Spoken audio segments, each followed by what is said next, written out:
Transparency changes everything. Transparency is here now. Transparency is the future, and it's beautiful. So I'd like to start off by giving you just a little glimpse of a piece of my childhood. I was in second grade, and I was that kid in class with the Coke bottle glasses on. I was the nerdiest, geekiest one. Let's see if you can figure out which one of the students was me. So I was 7 years old. All right, I'll help you out. It's the kid that has the exponential curve going right to their head. Right there. So that was me. On my birthday, do you know what I asked for? I asked for a microscope. I mean, how many 7-year-olds ask for a microscope for their birthday?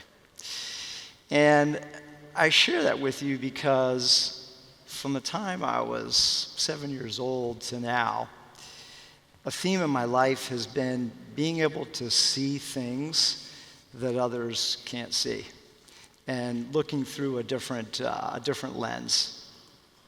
And that's what I'm going to share with you today. I then went off to college, became a microbiologist, of all things, and was very fortunate to have my first job was a project with NASA to detect life in outer space. Like, how cool is that, right? To be able to try to find life in outer space. Well, I have a confession to make.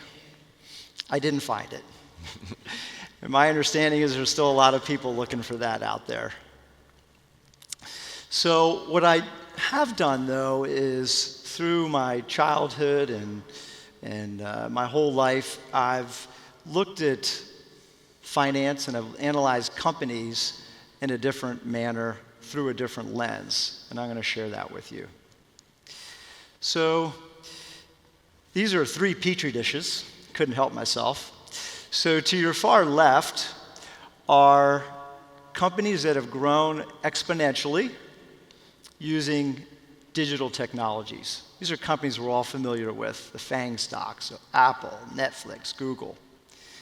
The middle Petri dish are companies that grew and continue to grow exponentially, but not with digital technologies. So believe it or not, it still happens. So companies like Starbucks, Vanguard, Patagonia. And then to your far right, these are like the Salmonella, the Listeria, to have some microbiology lingo fun. These are the bad bacteria. So these are companies that grew exponentially for a period of time, and then they hit a wall, and they failed. So you can probably guess what the common denominators are with the companies that grew exponentially, whether it's through digital technologies or not. They all took transparency to a whole new level in their respective industries and in their cultures, whereas the companies that failed didn't have that. So what I want to do now is take us back to the future. It's one of my favorite movies growing up as a kid. Remember the DeLorean, Michael J. Fox? So there are 3 waves that have occurred with transparency. So transparency has been underway for several hundred years. Communication wave, a digital wave, and currently the intelligence wave. The communication wave launched with the advent of the combustion engine, the telephone, telegraph, and the printing press. That led us into the wave that I feel we're winding out of now, the digital wave, right? So today, we can be extremely transparent. Sometimes makes a lot of us uncomfortable. Well, certain people tweet things instantaneously with what's on their mind. being extremely transparent, or email. But that really has brought us into the intelligence wave. So Bitcoin, Satoshi Nakamoto, he didn't ask for permission. He didn't go to the regulators and say, you know what, the financial system's broke. Everything was collapsing in 2008, 2009.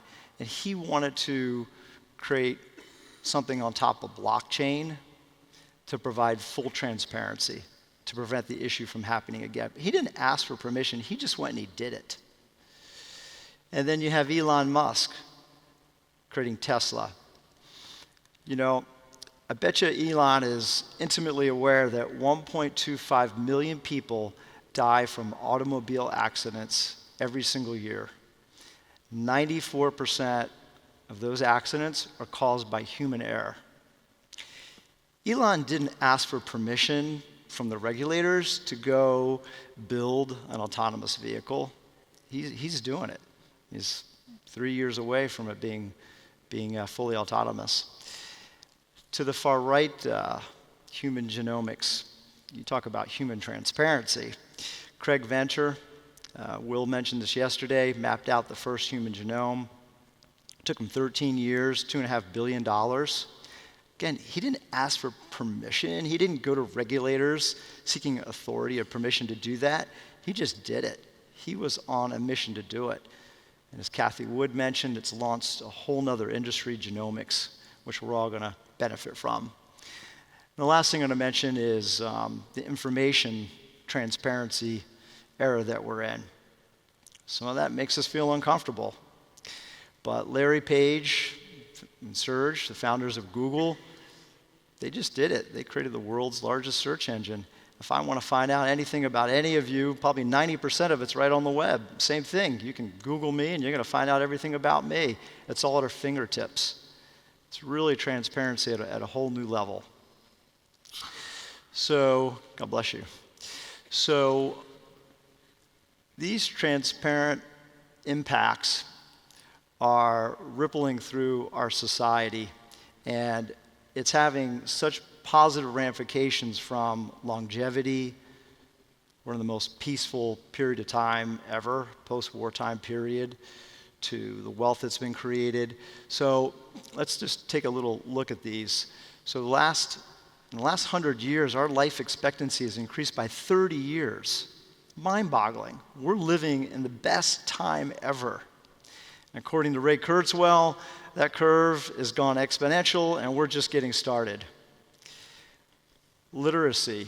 85% of the world is literate today.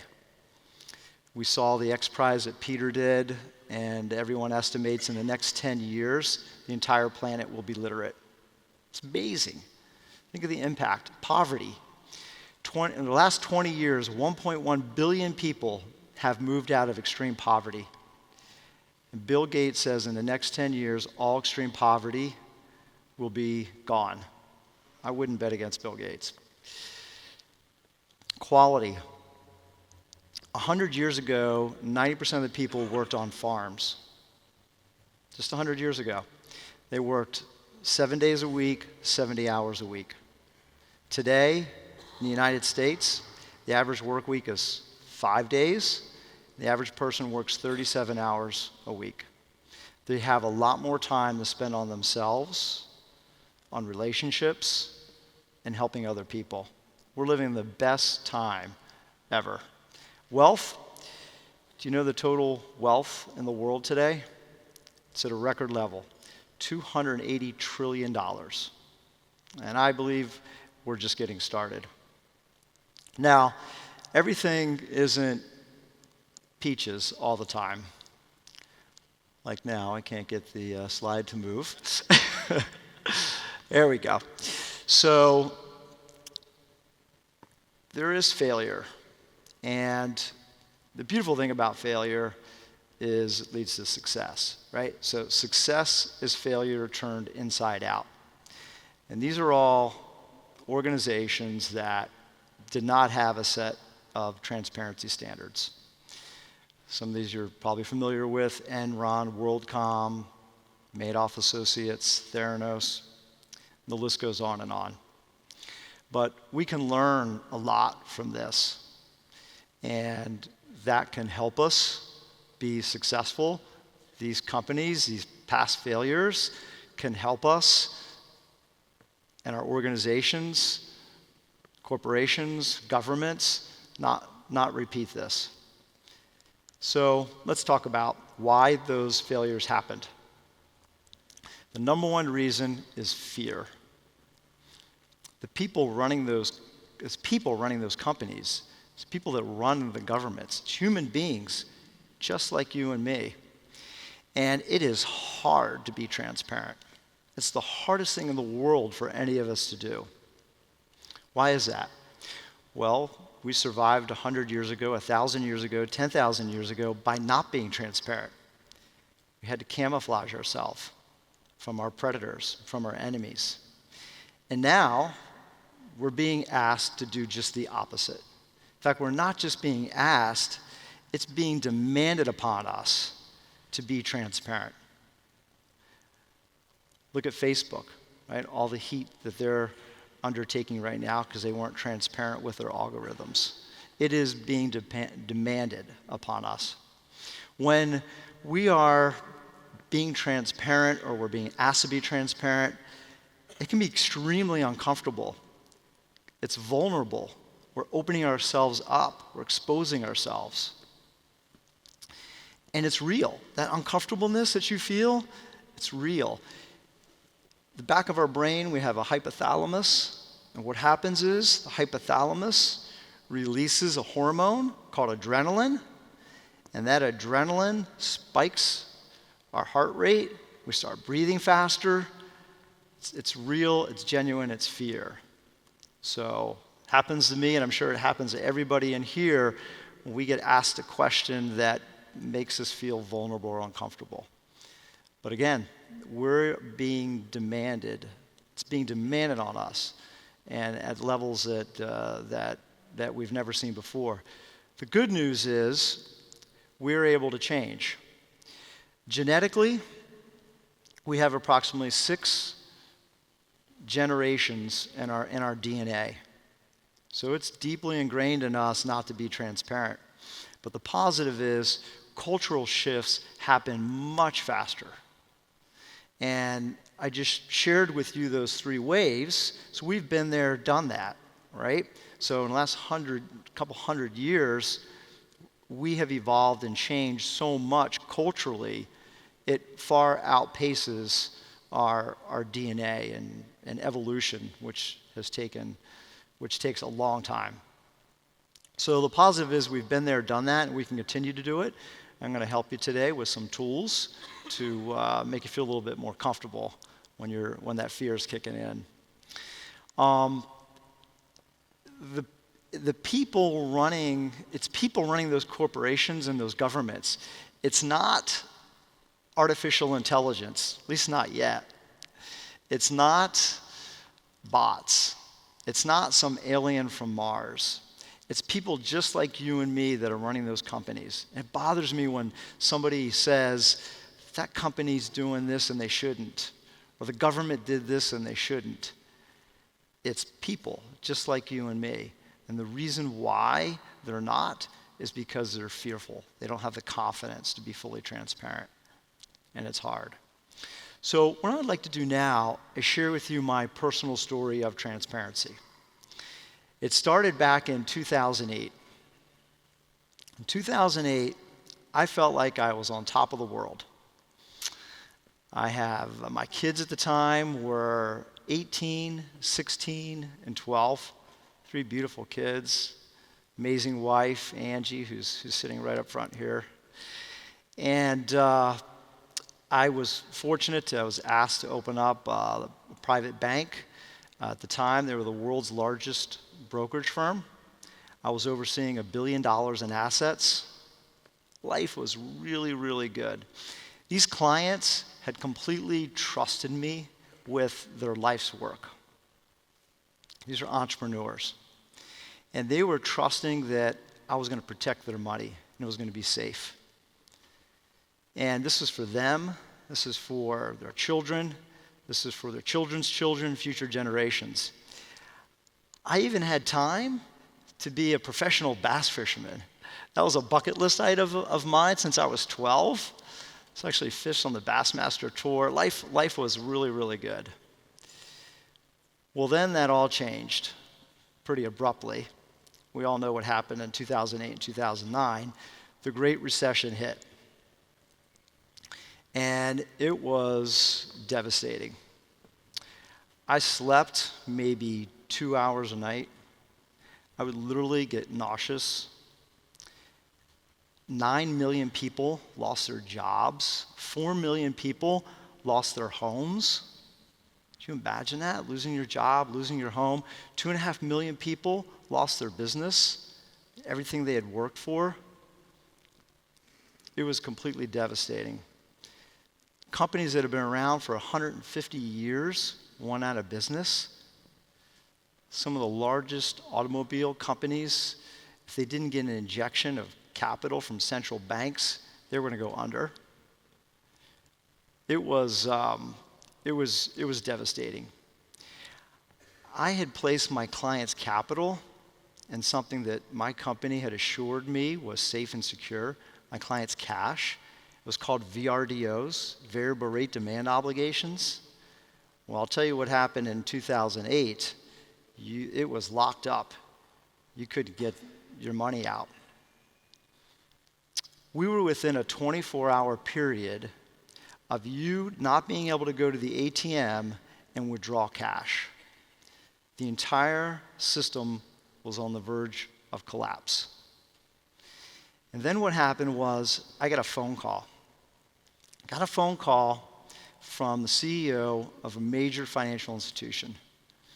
And that CEO asked me to place my client's capital in bonds of his company. His company ran out of money. The bank ran out of money. Think about that. The corruption, the ethics is terrible, horrible. When that happened, I was done. I was out, and I could not be part of that anymore. So, sorry, I get emotional at this. So, that led me on a journey to fix it. So, I was on a mission, let me tell you. So I met with the heads of the Securities Exchange Commission, and I wanted to know why they let this happen and what the root of the problem was. I met with Phil Sporzy. She was in charge of the Department of Labor. Awesome woman. She was in charge of all the retirement plans for the United States. I met with John Mack, CEO of Morgan Stanley, CFO of Citibank, Chief Operating Officer of Credit Suisse. Amazing people. My conclusion was major structural issues in the financial system, and it wasn't going to change. Regulators weren't going to change the system. Big industry leaders weren't going to change the system, and they didn't. The same structural flaws that existed then exist today. So I left. I walked from $1 billion. I left a paycheck. I had a son that was getting ready to go to college, a daughter right behind that, to start my own business to fix the problem. And so I'm sharing this with you because the ensuing 8 years has been completely epic for me, completely mind-blowing. So I'm going to walk you through what I did, but if I can do it, you can do it. And when we're faced with the greatest amount of adversity, when our integrity and character is completely challenged, that's when it's critical to be fully transparent with yourself and with others. So, very fortunate, very blessed, launched a business to strip out the conflicts and to avoid, because I never ever wanted to put my clients in that position again. I never wanted to put my team members, my company, or myself in that position again. And that will never happen again. So in 8 short periods, I don't say this braggadociously, I don't like to talk about myself, the business went from under $1 billion in assets advising on to $4 billion. I'm here to tell you it's because of the transparency level. I'm telling you, if I did it, you can do it too. Anybody can do it.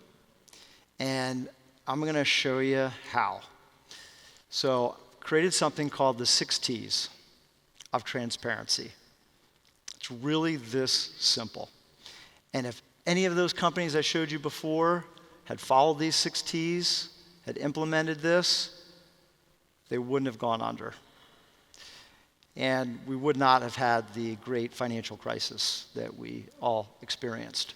So the first T is transparency standards. So you identify the issue at hand, and then you create some standards to avoid that problem from ever occurring again. The second is terms. The terms need to be ridiculously simple. So think of the contract with the client. If the client can't understand very quickly your terms, your contract of engagement, that's a problem.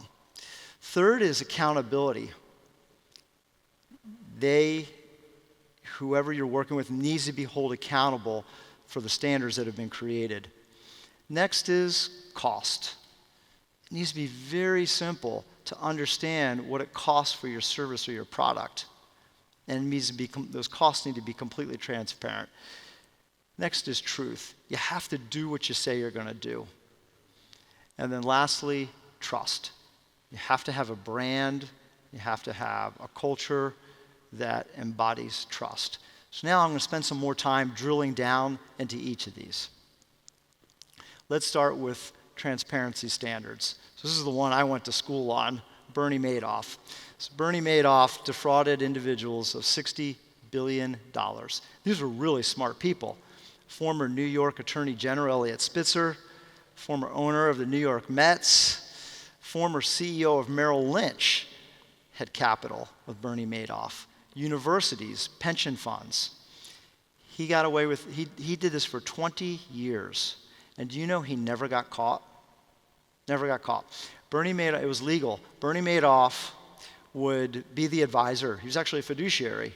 So he'd be the advisor and also the custodian and take in assets. He'd be the advisor for somebody and also create the client statements. He would be the advisor and also be calculating performance numbers. He'd be the advisor and also receive kickbacks, revenue share that clients never knew about. That's why he never got caught. All those things were legal. They were all legal then. Shocker, they're all legal today. And they're being done at all the major institutions. I have a problem with that. That's what got us into the mess. So what I did is I created a set of transparency standards that forbids that from happening in my business. And we're held accountable by the SEC, the United States Securities Exchange Commission, to those standards. So that's an example of setting a set of transparency standards. Transparent terms. Travis, founder of Uber, think about it. He took transparency to a whole new level. Previously, if you ordered a cab, you didn't know exactly when the driver was going to arrive. You couldn't visually see. You didn't know exactly what the cost was going to be.